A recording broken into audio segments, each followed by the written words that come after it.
Hello दोस्तों, स्वागत है आपका स्टडी आईक्यू में। और मैं अभिनव राज आपके लिए स्पेशल सीरीज लेकर आ गया हूं फॉर 67th बीपीएससी प्रीलिम्स। और आज हम यहां पर हिस्ट्री के क्वेश्चंस को डिस्कस करेंगे होलिस्टिक अप्रोच लेकर। और जैसा कि इस सीरीज को आप देख रहे हैं, अगर आप इसको फॉलो कर रहे हैं तो आपको आइडिया लग ही गया होगा कि इसमें हमारा यही अप्रोच रहता है कि मैक्सिमम बातें हम आपके साथ शेयर कर सकें।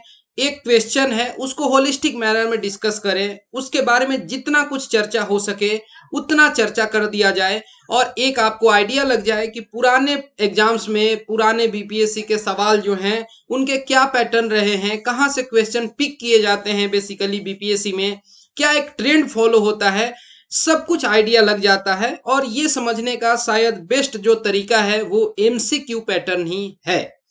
चलिए स्टार्ट करते हैं। और आज का जो हमारा पहला क्वेश्चन है कि what was the major source of state income in Mughal India.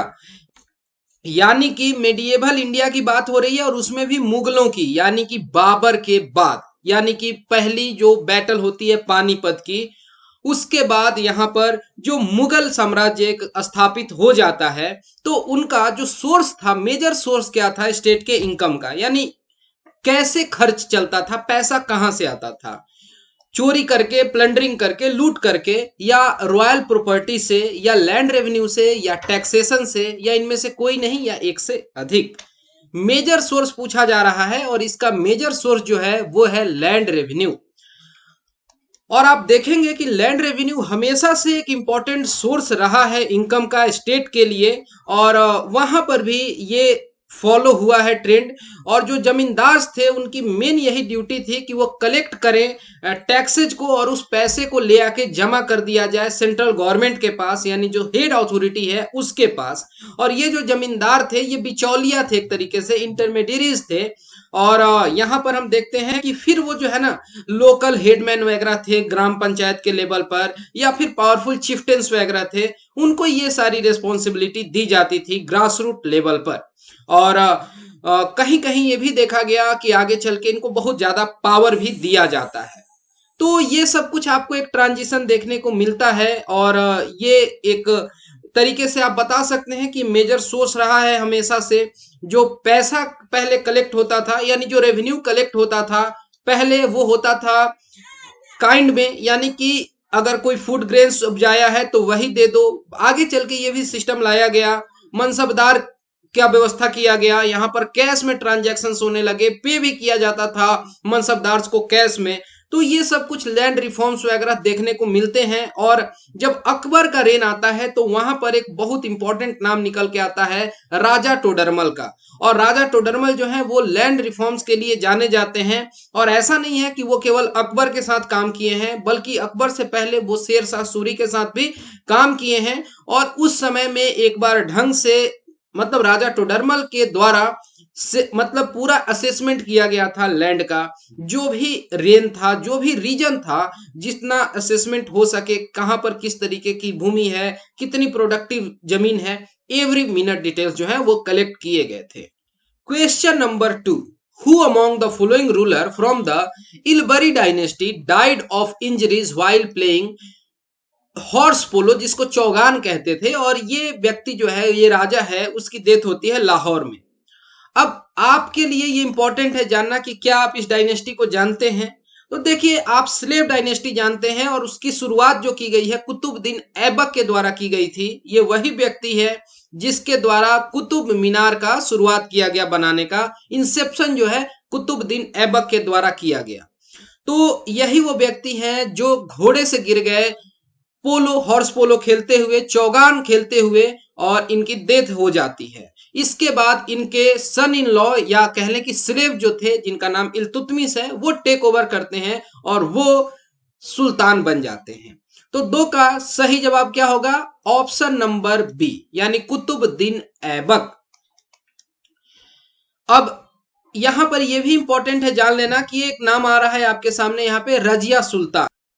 Razia Sultan India की पहली सुल्तान है, मतलब कि उससे पहले कोई भी महिला जो है हेड ऑफ स्टेट नहीं बनी थी। और ये इस तरीके का पहला एक्सपेरिमेंट था 1236 में, और इनका छोटा ही रेन रहा है और राइवलरी रही काफी इनके रेन में। 1236 से 40 का रेन रहा था। तो दो का सही जवाब ऑप्शन नंबर बी।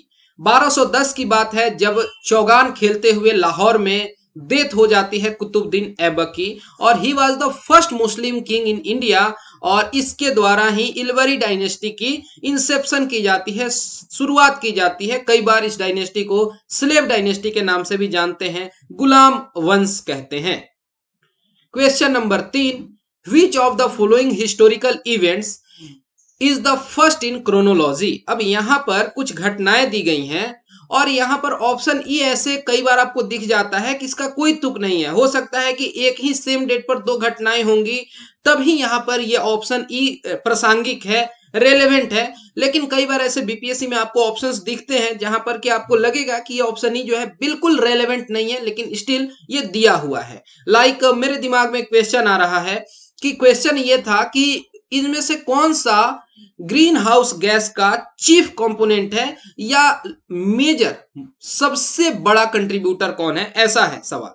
वहां पे सबसे बड़ा जब पूछा जा रहा है और ऑप्शन में वो दिख भी रहा है, लेकिन फिर भी ऑप्शन ई था उसमें। और बीपीएससी ने कहा था कि यहाँ पर जो भी नाम दिए गए हैं सारे के सारे ग्रीन हाउस गैस हैं, और इन सबको हम एकुमुलेट करके ऑप्शन ई को सही मानते हैं। तो खैर, थोड़ा बहुत अगर प्रीवियस ईयर के क्वेश्चंस आंसर कीज को देखेंगे तो आपको एक ट्रेंड पता चलता है। किसी खास तरीके के सवाल में बीपीएससी ने सोच रखा है कि हम यही जवाब लेंगे, और यही कहानी है ग्रीन हाउस गैस के साथ भी। तो आप क्या बता सकते हैं कि ये क्रिप्स मिशन जो है ये इंडिया कब आया था? तो ये साल था 1942 का, जो कि बातें जो है वो फेल हो गई। इसको नेहरू जी के द्वारा पोस्ट डेटेड चेक भी कहा गया था।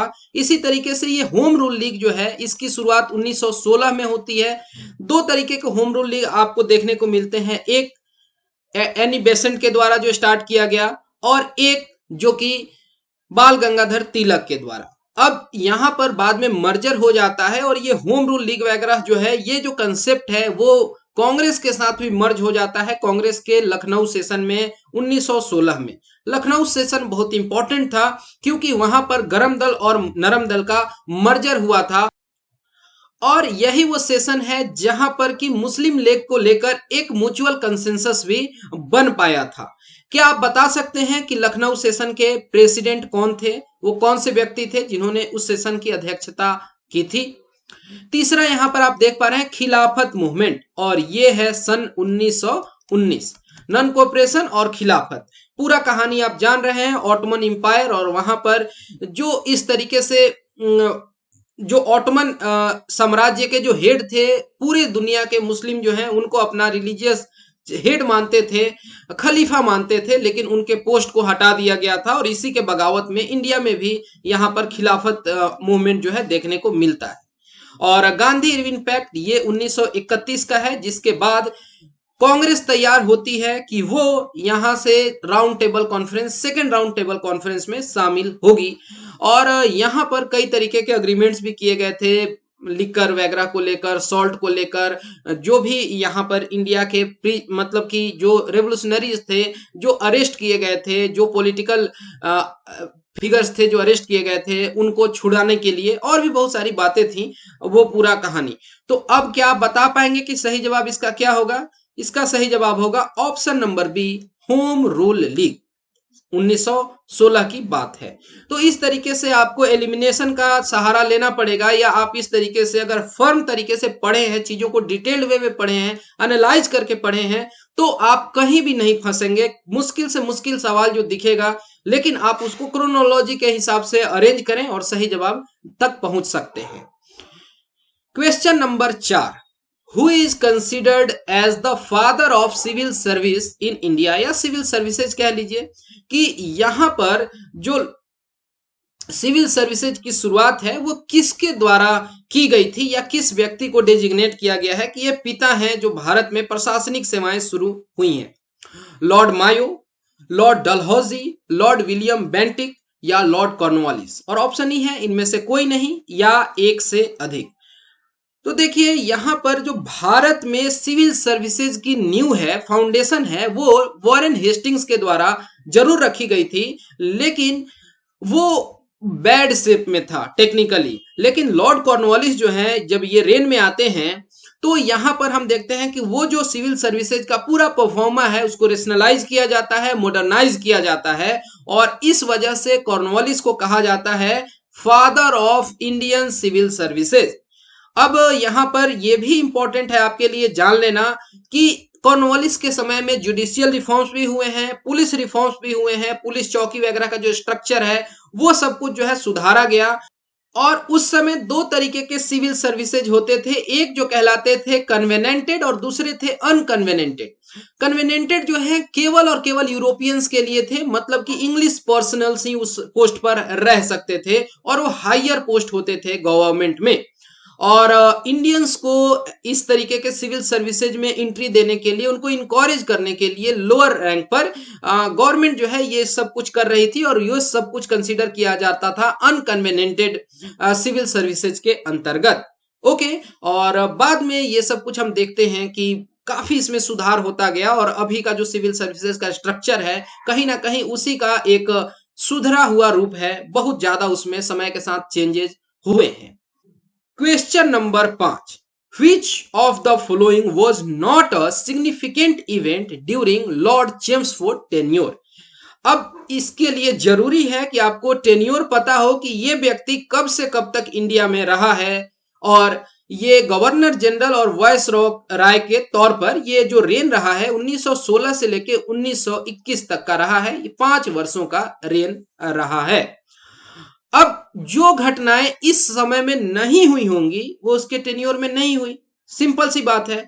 तो क्या कांग्रेस जो यूनिफाई हुआ, जो हम बात कर रहे थे 1916 सेशन की, लखनऊ सेशन की, उसके समय की घटना है, ये बिल्कुल उसी समय की घटना है। जो सैडलर कमीशन बनता है, क्या ये उसी समय की बात है? हाँ, बिल्कुल उसी समय की बात है। और इस समय की सबसे बड़ी अगर कोई रिफॉर्म है तो जिसको कहते हैं मोंटेगू चेम्सफोर्ड रिफॉर्म्स, ये उसी समय की बात है। रॉलेट एक्ट जो है ये पास किया गया था और अनकंडीशनली किसी भी व्यक्ति को डिटेन किया जा सकता था, तो ये भी इसी के समय की घटना है। स्वराज पार्टी कब एस्टेब्लिश हुआ, ये अगर आप बता पाए तो ये अच्छा रहेगा।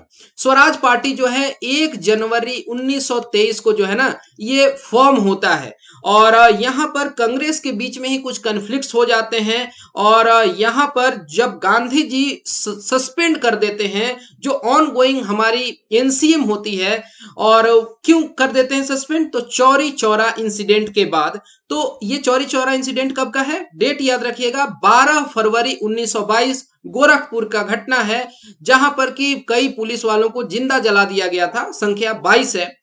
तो ये उसी समय जो लोग हैं, कुछ लोग विरोध करने लगे कांग्रेस में कि ये क्या तरीका है, आप बीच में ऑनगोइंग मूवमेंट को रोक दे रहे हैं, और यहीं पर आगे चल के आइडियोलॉजिकल बेसिस पर स्वराज पार्टी का गठन होता है। और यहां पर 2 व्यक्तियों के नाम काफी इंपॉर्टेंट हैं, उसमें से एक नाम है मोतीलाल नेहरू। क्या आप दूसरा नाम मुझे बता सकते हैं? जरा सा मैं आपका सहयोग चाहता हूं, आप कमेंट सेक्शन में लिखिए, इससे पता चलता है कि हाँ आप एक्टिव होके जीवंत रूप से इस वीडियो को देख रहे हैं और काफी आप इंटरेस्ट ले रहे हैं, अन्यथा यही लगता है कि ये वन वे कन्वर्सेशन जा रहा है। ओके, तो और गया सेशन इस स्वराज पार्टी से बहुत इंपॉर्टेंट है, जो कांग्रेस की गया सेशन थी। ओके, तो इस तरीके से देखते हैं कि ये घटना उसके समय की नहीं है, तो 5 का सही जवाब हो गया option number D. Question number 6 पर आ जाते हैं। क्वेश्चन नंबर 6 जो है, अच्छा ये यहाँ पर और भी चीजें हैं, जैसे देख लीजिए कि रॉलेट एक्ट हो गया, जालियांवाला बाग की जो ट्रेजिडी थी, नन कोऑपरेशन मूवमेंट, खिलाफत आंदोलन, third Afghan war, treaty of Rawalpindi, August declaration, Montagu Chelmsford reforms, और जो सैडलर कमीशन बनता है, ये सब कुछ इसी के रेन में होता है, यानी कि चेम्सफोर्ड के। क्वेश्चन नंबर 6 पर आते हैं।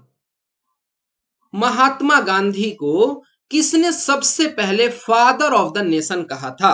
सरोजिनी नायडू ने, सरदार पटेल ने, जवाहरलाल नेहरू ने, या सुभाष चंद्र बोस यानी नेताजी ने? और ऑप्शन ई है इनमें से कोई नहीं या एक से अधिक। तो देखिए हमारा जब कॉन्स्टिट्यूशन इफेक्ट में आता है तो उस समय एक पॉपुलर बात हो जाती है कि महात्मा गांधी हमारे फादर ऑफ नेशन हैं। लेकिन इससे बहुत पहले कस्तूरबा गांधी जी के निधन के समय में नेताजी सुभाष चंद्र बोस ने सबसे पहले महात्मा गांधी को फादर ऑफ नेशन कहा था। तो इसका सही जवाब हो जाता है ऑप्शन नंबर डी। ये भी एक इंपॉर्टेंट बात आपसे पूछी जा सकती है कि महात्मा गांधी को सबसे पहले महात्मा किसने कहा था।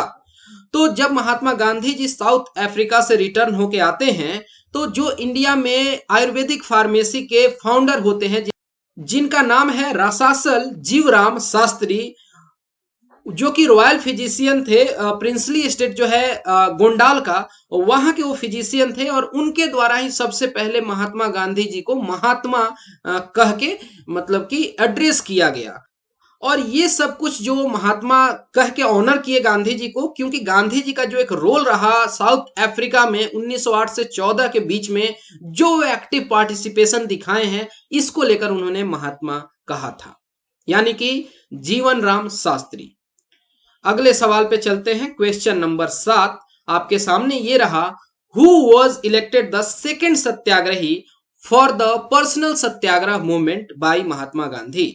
इंडिविजुअल सत्याग्रह भी आपको पता है, ये टर्म पॉपुलर इंडिविजुअल सत्याग्रह के तौर पर है, लेकिन कहीं पर्सनल सत्याग्रह लिखा रहे तो आप कंफ्यूज ना हो जाए। कई बार ऐसे टर्म्स जो है अदल बदल के बीपीएससी में भी आ जाते हैं और लोग सोचने को मजबूर हो जाते हैं कि अरे ये तो हमने कभी सुना ही नहीं था।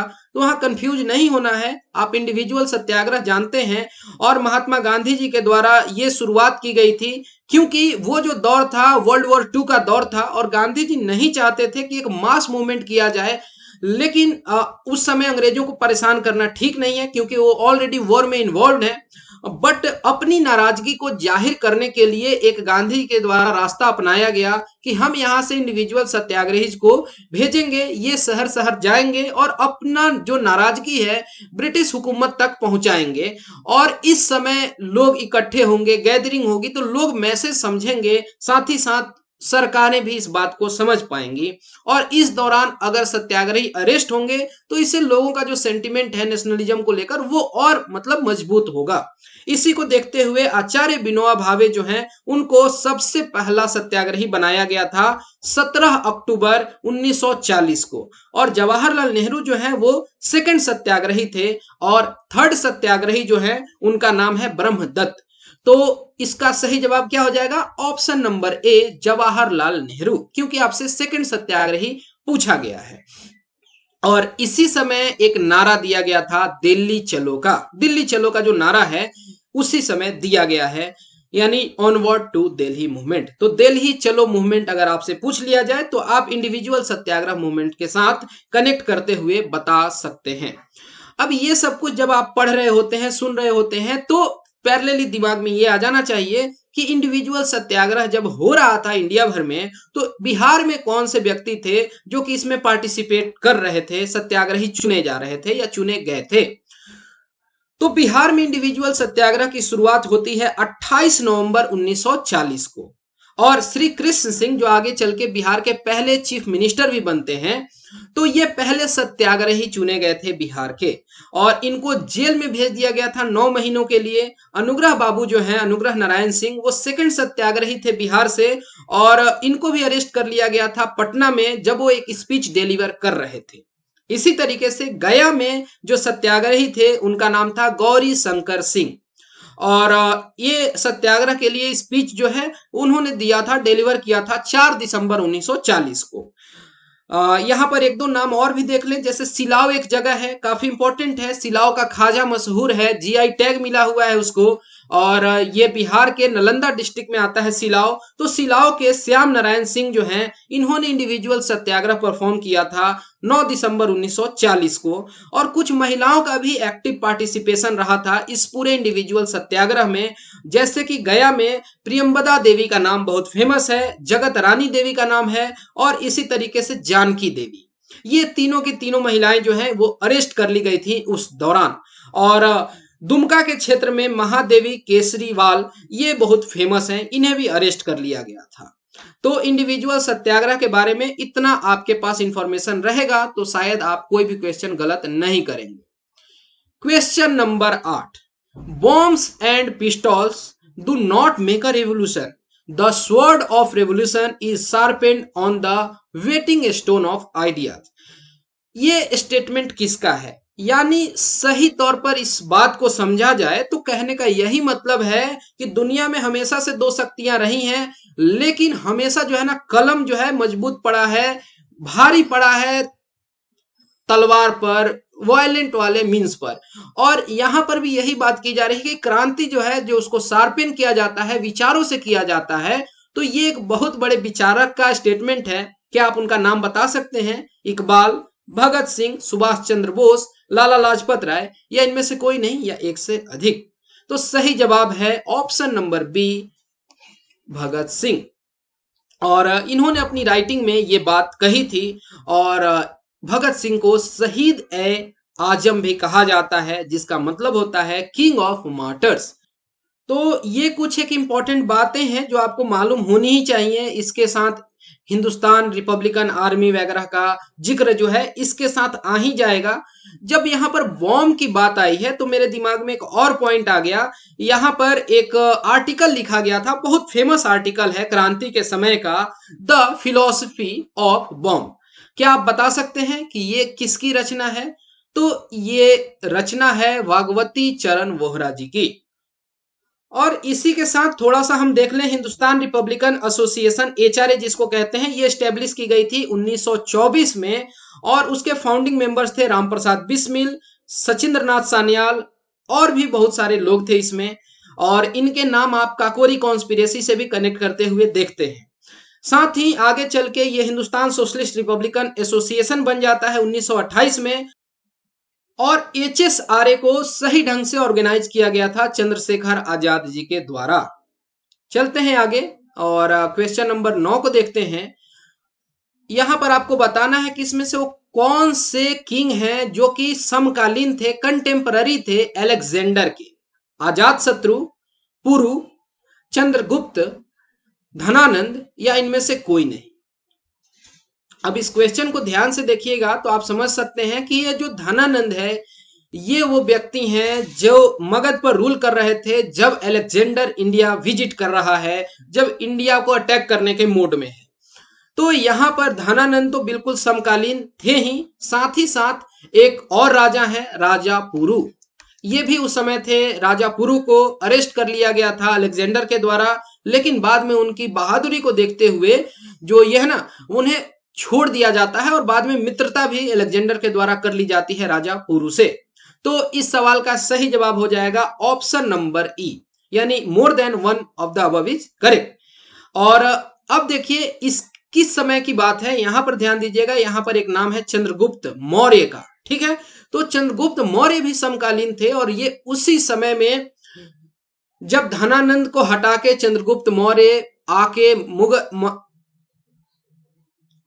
और ये वही समय है जब चंद्रगुप्त मौर्य धनानंद को रिप्लेस करके मगध के रूलर बनते हैं। और ऐसा भी कहा जाता है कि चंद्रगुप्त मौर्य का इनकाउंटर अलेक्जेंडर के साथ हुआ था। तो सही जवाब आप समझ गए क्या होना चाहिए, ऑप्शन नंबर ई, ठीक है। और अलेक्जेंडर के बारे में आप जानते हैं कि ये मैसेडोनिया नाम के देश से आया हुआ व्यक्ति था। इसको विश्व विजेता बनना था, लेकिन इसकी ये इच्छा जो है अधूरी रह जाती है। क्वेश्चन नंबर 10 पर चलते हैं और आपसे पूछा गया है कि इसमें से वो कौन से पर्सनालिटी हैं जो रिस्पॉन्सिबल हैं रिवाइवल ऑफ वेदा के लिए।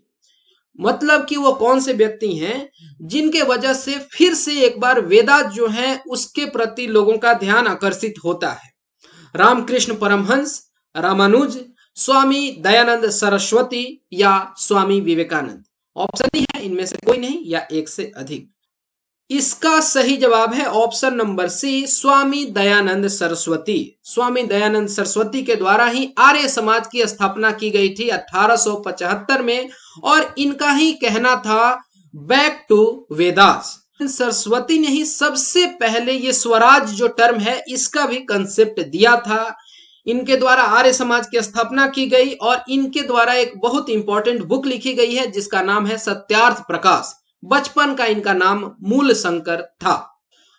और गंगा नदी के तट पर 1863 में 1863 में दयानंद सरस्वती जी के द्वारा ध्वज लहराया गया था और उस ध्वज का नाम था पाखंड खंडिनी पताका। ध्वज को पताका भी कहते हैं, पर्यायवाची शब्द है, यानी कि सुपरस्टिशंस को खत्म करने वाला ये फ्लैग जो है ये अनफिरल किया गया है। यही मैसेज था और ये चाहते थे रिवाइवल ऑफ सोसाइटी का, सुपरस्टिशंस हटे, सारे व्यक्तियों को इक्वल ट्रीट किया जाए। यहां पर ह्यूमन वैल्यूज की इन्होंने बात की थी और ये बहुत बड़े अपने आप में एक विचारक रहे हैं। क्वेश्चन नंबर 11 पर चलते हैं। इन हुज कोर्ट डिड अष्ट दिग्गज लिव्ड।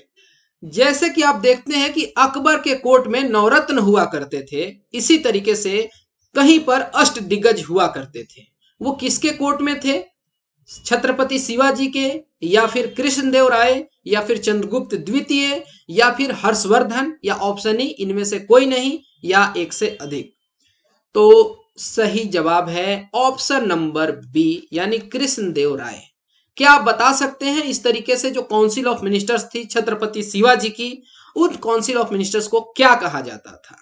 ठीक है, तो ये अष्ट दिग्गज जो है ये कलेक्टिव टर्म है जो 8 तेलुगु स्कॉलर्स के लिए यूज किया जाता था और पोएट्स के लिए, जो कि कृष्णदेव राय के कोर्ट में रहे हैं। और कृष्णदेव राय का जो रेन रहा है वो 1509 से लेके 1529 तक का रहा है। काफी शानदार रहे हैं ये 20 वर्ष और इस रेन में तेलुगु लिटरेचर जो कल्चर है वो अपने एपेक्स पर पहुंच गया, जेनिथ पर पहुंच गया था।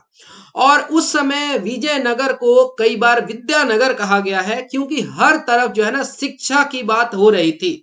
जब विजयनगर इंपायर की बात हो ही रही है तो एक देख लें कि ये पूरा का पूरा क्या टाइम फ्रेम रहा है। तो 1336 से लेके 1646 तक का रेन रहा है और इसमें कई अलग अलग डायनेस्टीज आई और गई हैं। सबसे पहले यहां पर हम दो भाइयों को देखते हैं जिन्होंने हिंदू डायनेस्टी का एस्टेब्लिशमेंट किया था, जिनका नाम है हरिहर और बुक्का।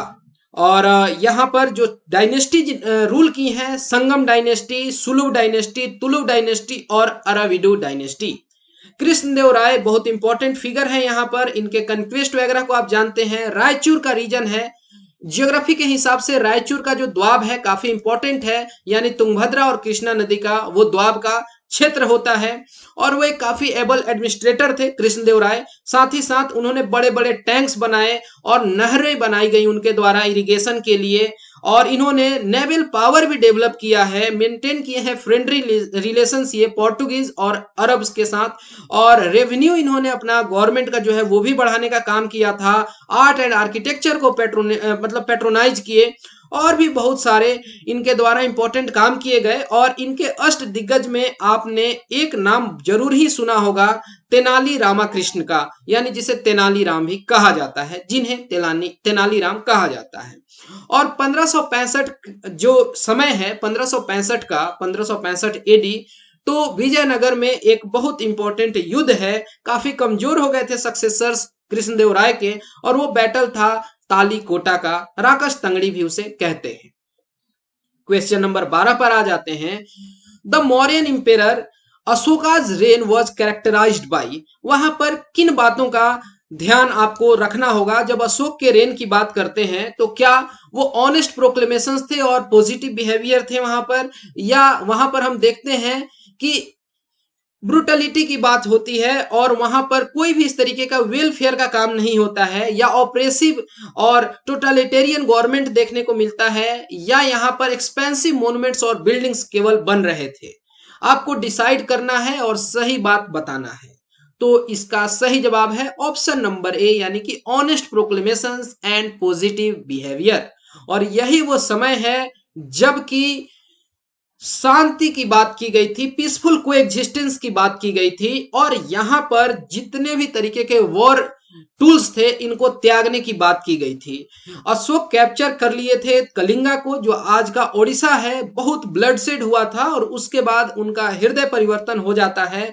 माना जाता है कि उस जमाने में 1 लाख लोग मारे गए थे। ओके, और इसके बाद से नॉन वायलेंट गवर्नमेंट जो है वह काम करने लगती है वहां पे। और यहां पर पॉलिसी आती है respect towards all religion, non violent, harmony और ब्रदरहुड की बात की गई थी। ओके, कई सारे यहाँ पर स्तूपाज वगैरह बनाए गए थे, मोनेस्ट्रीज बनाए गए थे serving to Buddhism, and he even built pillars. जो पिलर्स हैं अशोकन पिलर्स के नाम से मशहूर हैं, और अपने विचारों को, महात्मा बुद्ध के विचारों को प्रमोट करने के लिए वो अपने बेटे और बेटी, यानी कि बेटा जिनका नाम है महेंद्र और बेटी जिनका नाम है संघमित्रा, उसको, उन दोनों को वो श्रीलंका भेजते हैं, सिलोन भेजते हैं, ताकि जो महात्मा बुद्ध का मैसेज हो वो उन तक पहुंच सके, वहां के लोगों तक पहुंच सके। और जो उस समय बहुत सारे ऐसे व्यक्ति हैं और बहुत सारे इंपॉर्टेंट ऑफिशियल्स जो हैं वो अपॉइंट किए गए थे, जैसे कि समहर्ता, युवराज, युक्ता, और ये सब कुछ जो है ना, ताकि सही से स्टेट मशीनरी काम कर सके, लोगों को किसी भी तरीके का परेशानी ना हो, और पुलिस वगैरह की इंटरनल पोलिसिंग की व्यवस्था थी, दंडपाल वगैरह के पोस्ट थे, फोर्ट का जो हेड था वो दुर्गपाल कहलाता था। और पूरी ये लिस्ट जो है ना वो आपके दिमाग में रहनी चाहिए। ऐसे कई बार सवाल पूछ लिए जाते हैं कि ये व्यक्ति जो है, जैसे राजू का ये पोस्ट है, ये किस लिए जाना जाता था। तो मैं आपसे इसका जवाब चाहूंगा कि आप कमेंट सेक्शन में राजू का पोस्ट के बारे में बताएं। चलते हैं क्वेश्चन नंबर 13 पर, और यहां पर एक स्टेटमेंट है, we shall either free India और डाई इन द अटेम्प्ट। ये स्टेटमेंट महात्मा गांधी का है, और महात्मा गांधी जी ने ये स्टेटमेंट कब दिया था? कहने का मतलब है डू और डाई, या करो या मरो की बात जो है, ये नारा गांधी जी के द्वारा कब दिया गया? तो ये क्विट इंडिया मूवमेंट के दौरान 1942 में दिया गया था। और ये मंत्र गांधी जी ने कहा था कि मैं आपको एक मंत्र देता हूं, और मंत्र यही था, करो या मरो, यानी हम आजादी लेके रहेंगे, हम इंडिया को फ्री करके रहेंगे, या इस दौरान हमारी मृत्यु हो जाती है तो वो हमें मंजूर होगा। We shall not live to see the perpetuation of our slavery, और आने वाली हमारी पीढ़ियां जो है वो स्लेवरी ना देखें, गांधी जी का ये मानना था। और क्विट इंडिया मूवमेंट के बारे में इंपॉर्टेंट है जानना, इसको अगस्त क्रांति भी कहते हैं। शुरुआत हुई थी 8 अगस्त 1942 को। ये यहां पर कहते हैं भारत छोड़ो आंदोलन, quit India movement. Gandhi ji ने यहाँ पे डू और डाई का नारा दिया था। और ग्वालियर टैंक मैदान जो है, इसको अगस्त क्रांति मैदान भी कहते हैं, ये बहुत इंपॉर्टेंट है। और जो स्लोगन है क्विट इंडिया का कि भारत छोड़ो, ये किसके द्वारा दिया गया था? तो ये यूसुफ मेहराली के द्वारा दिया गया था, जो कि एक सोशलिस्ट व्यक्ति थे और ट्रेड यूनियन के लीडर भी थे। और उन्होंने मेयर के तौर पर, मुंबई के मेयर के तौर पर भी सर्व किया है। और इन्होंने ही वो स्लोगन दिया था कि साइमन वापस जाओ, साइमन गो बैक, ये भी इन्हीं के द्वारा दिया गया था। अरुणा अशरफ अली का नाम यहाँ आता है, उन्होंने ही ग्वालियर टैंक मैदान में तिरंगा झंडा लहराया था। और अरुणा अशरफ अली को grand old lady of India कहते हैं। उषा मेहता का नाम आता है रेडियो टेलीकास्ट के लिए। और यही बहुत सारे इंपॉर्टेंट नाम है, राम मनोहर लोहिया का नाम है, बीजू पटनायक का नाम है। और बिहार में बात करें तो उस समय जयप्रकाश नारायण काफी एक्टिव थे, और इनके द्वारा उस समय आजाद दस्ता चलाया जा रहा था। राजविलास जंगलों की कहानी जो है आप पढ़े हैं, नेपाल में किस तरीके से यूथ को ट्रेन किया जा रहा था, इनके सोशलिस्ट आइडिया जो भी थे, ये सब कुछ आप डिटेल में समझ लेंगे, जान लेना जरूरी है। और मुस्लिम लीग जो कम्युनिस्ट पार्टी ऑफ इंडिया है और हिंदू महासभा, इन तीनों ने नहीं सपोर्ट किया था क्विट इंडिया के आइडिया को। क्वेश्चन नंबर 14, आसान सा सवाल है कि विक्रमशिला यूनिवर्सिटी की नींव किसके द्वारा रखी गई थी? कौन उसके संस्थापक थे? गोपाल, देवपाल, धर्मपाल, महेंद्रपाल, या इनमें से कोई नहीं, या एक से अधिक? विक्रमशिला यूनिवर्सिटी बिहार का भागलपुर डिस्ट्रिक्ट वहां पर लोकेटेड है, और इसके फाउंडर हैं धर्मपाल। और इन्होंने जो टाइटल अपनाया था उस कहते हैं परम भटक और महाराजा धीराज परमेश्वर। पाल डायनेस्टी की जब बात आती है तो ट्रिपेटाइट स्ट्रगल जो है खुद ब खुद दिमाग में आ जाता है। और यहाँ पर हम देखते हैं कि पाल डायनेस्टी के द्वारा बुद्धिज्म को पैट्रोनाइज किया गया था, और ये एक बुद्धिस्ट मोनेस्ट्री के तौर पर बनाया गया था। विक्रमशिला अभी भी बहुत इंपॉर्टेंट है, और डॉल्फिन रिजर्व्स वगैरह के लिए हम जानते हैं विक्रमशिला को। और वहां पर कहलगांव है, कहलगांव टेम्पल के लिए जाना जाता है, और थर्मल पावर प्लांट के लिए जाना जाता है। और उसी समय की बात है कि यहाँ पर इनके द्वारा सोमपुर मोनेस्ट्री वगैरह भी बनाई गई थी।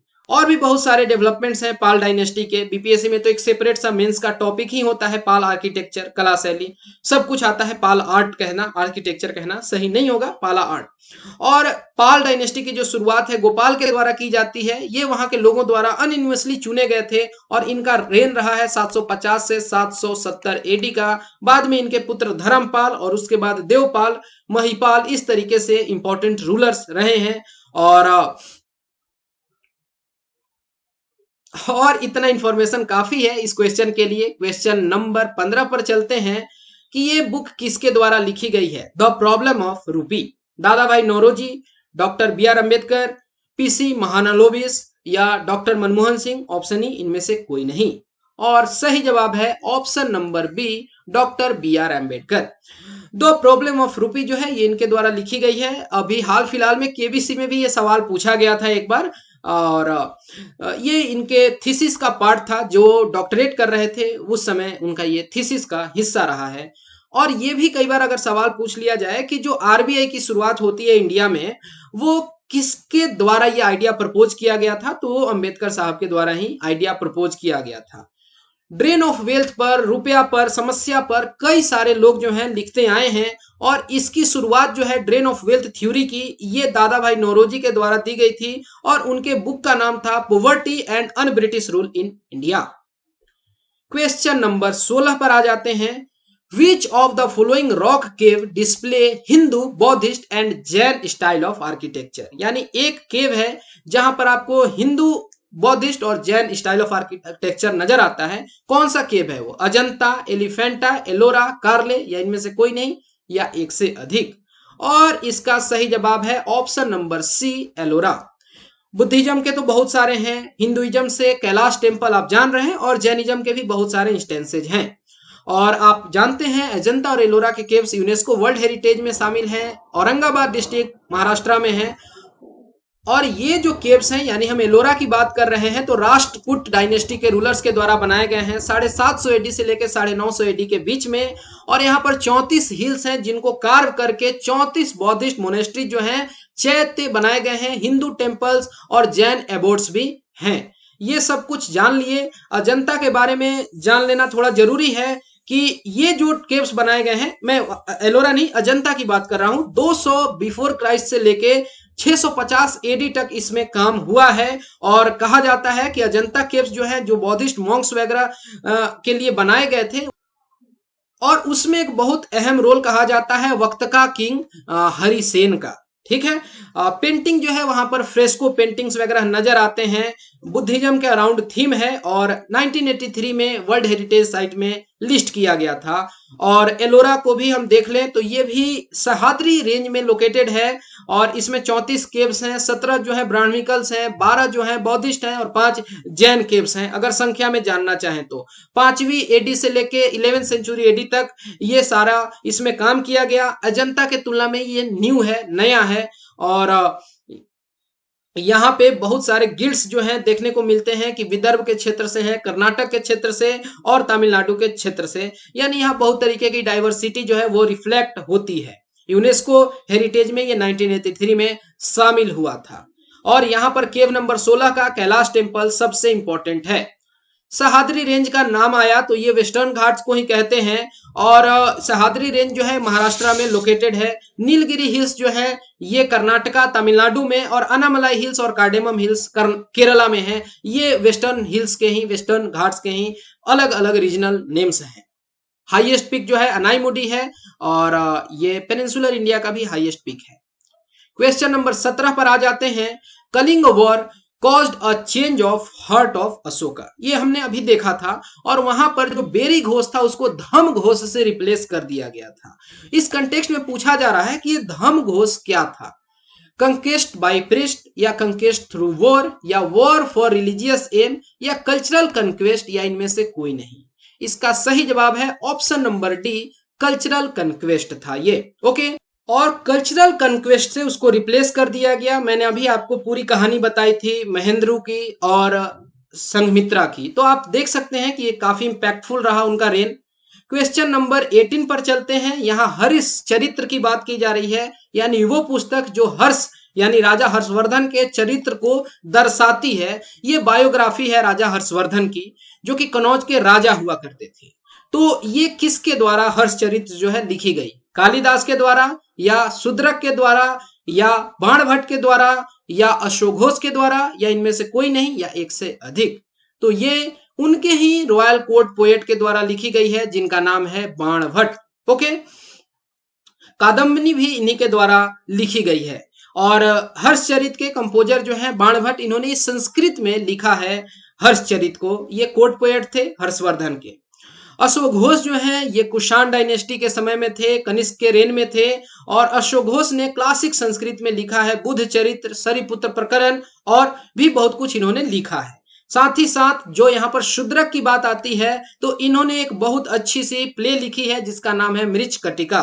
और कालिदास को कौन नहीं जानता है कुमार संभवन, मेघदूतम और शकुंतलम के लिए। तो 18 का सही जवाब option number C. Question number 19 कि इसमें से वो कौन सा महाजनपद है जो कि अभी के लिए इंडिया का हिस्सा नहीं है?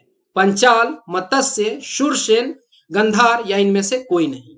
आसान सवाल है। और चलिए मैप पर मैं आपको ले चलता हूं। यहां पर आप देख पा रहे हैं कि ये गंधार का क्षेत्र है, जो कि आज के इंडिया में बिल्कुल नहीं है। ये अफगानिस्तान का जो रेन है, मतलब अफगानिस्तान का जो रीजन है, मैंने गलती से एक दो बार रेन कह दिया है कहीं कहीं, तो अफगानिस्तान का जो रीजन है वो यहाँ पर लाई करता है, यानी इंडिया के बाहर है। पाकिस्तान अफगानिस्तान का जो जंक्शन पॉइंट है, उस क्षेत्र में ये गंधार का क्षेत्र पड़ता है।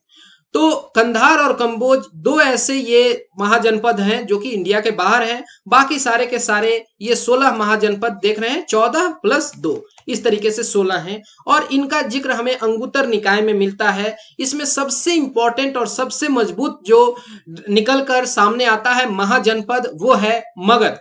मगध जनपद की शुरुआत जो है ये वृद्रक डायनेस्टी से होती है। यहीं से हिस्ट्री जो है देखने को मिलता है, और आगे चल के हुए ये स्ट्रांग होते जाता है, स्ट्रांग होते जाता है, और सब कुछ को अपने में समाहित कर लेता है। यहां पर यह भी इंपॉर्टेंट है कि आप सबके कैपिटल जाने, जैसे अंग का चंपा, चंपा नगरी है, और आज का जो बिहार का मुंगेर, भागलपुर का क्षेत्र है। इसी तरीके से मगध जो है गया पटना का क्षेत्र, और जो उसकी राजधानी होती थी गिरिव्रज या राजगिरी होती थी, बाद में पाटलिपुत्र आ जाती है। काशी की राजधानी काशी, बनारस का क्षेत्र हो गया। वत्स जो है उसकी राजधानी कौशाम्बी और आज का इलाहाबाद का क्षेत्र। अपार्ट फ्रॉम दिस कोशल जो है ये श्रावस्ती इसकी राजधानी थी। ईस्टर्न यूपी का जो क्षेत्र है ये वाला। और इसी तरीके से सूर्यसेन जो है आज का मथुरा का जो क्षेत्र है उसकी राजधानी भी यही होती थी। पंचाल जो है ये वेस्टर्न उत्तर प्रदेश है और इसकी राजधानी अहिच्छत्र और कंपिल्य थे। कुरु जो है इनकी राजधानी इंद्रप्रस्थ मॉडर्न दिल्ली का क्षेत्र। मत्स्य की राजधानी विराटनगर आज का जयपुर का क्षेत्र। छेदी जो है इसकी राजधानी जो है सोतिवती थी और ये भी जयपुर का ही क्षेत्र होगा। अवंती यानी कि ये नर्मदा नदी के नीचे का क्षेत्र है। उज्जैन का क्षेत्र है, इसका जिक्र किया जा रहा है। ये पूरा का पूरा यानी कि नर्मदा नदी के अलोंग का जो रीजन है उसकी हम बात कर रहे हैं। उज्जैनी और महिष्मती ये पूरा का पूरा रीजन इसमें आता था, ये राजधानी हुआ करते थे। और गंधार की राजधानी तक्षशिला थी। तक्षशिला यूनिवर्सिटी के लिए जानी जाती है और वहीं पर एक मेंटर के तौर पर काम करते थे कौटिल्य, चाणक्य या विष्णुगुप्त। गंधार की बात हो गई। कंबोज का जो राजधानी है वो पुंछा हुआ करता था और जो हाजरा वगैरह का जो क्षेत्र है ये सब कुछ इसमें आता है। अवंती अस्मक का जिक्र आता है तो जो अस्मक है इसकी राजधानी जो है प्रतिष्ठान या पैठान और आज का जो गोदावरी नदी का क्षेत्र है वो हो गया, यहाँ पर आप देख पा रहे हैं। और वजी गणराज्य बहुत इंपॉर्टेंट है, दुनिया का पहला रिपब्लिक और ये बिहार का वैशाली का क्षेत्र वजी। ओके, और चलते हैं क्वेश्चन नंबर 20 पर। 20 नंबर सवाल कहा जा रहा है, in which of the following dynasties did Panini and Patanjali the writers of ancient India flourish. तो पतंजलि को आप जानते हैं योगा के लिए जानते हैं, ये पतंजलि योग सूत्र के लिए जानते हैं जो ऑर्थोडॉक्स स्कूल ऑफ थॉट्स हैं वहां से। और इनके जो बुक है उसका नाम है महाभाष्य ग्रंथ। और पाणिनि जो है इन्होंने लिखा है अष्टाध्यायी, जो कि एक बहुत एटमोलॉजी का इंपॉर्टेंट बुक है। और ये किस डायनेस्टी के समय में थे? सातवाहनों के समय, कुषाण के समय, गुप्त के समय, शुंग के समय, या इनमें से कोई नहीं, या एक से अधिक? तो सही जवाब है इसका option number D, Shunga dynasty के समय में। और इस तरीके के सवाल पूछ लिए जाते हैं क्योंकि इनका भी इत्तेफाक मगध के क्षेत्र से रहा है। काफी इंपॉर्टेंट पर्सनालिटी रहे हैं दोनों, अगर हम एंशिएंट इंडिया की बात करते हैं तो। इस तरीके से टोटल हमने 20 क्वेश्चंस को ही डिस्कस किया, लेकिन इस तरीके से हमने डिस्कशन किया कि हर एक पहलू को टच किया जा सके, मैक्सिमम इंफॉर्मेशन जो है हम आपके साथ आदान प्रदान कर सकें। और मुझे उम्मीद है कि ये इंटरेस्टिंग सेशन रहा होगा आपके लिए, आपने इसे बहुत कुछ सीखा होगा। अगर आपके मन में कोई दुविधा, कोई संकोच रह गई है तो बेहिचक आप इन नंबर्स को कांटेक्ट कर सकते हैं। फिलहाल इस वीडियो में इतना ही। Thanks for watching and have a great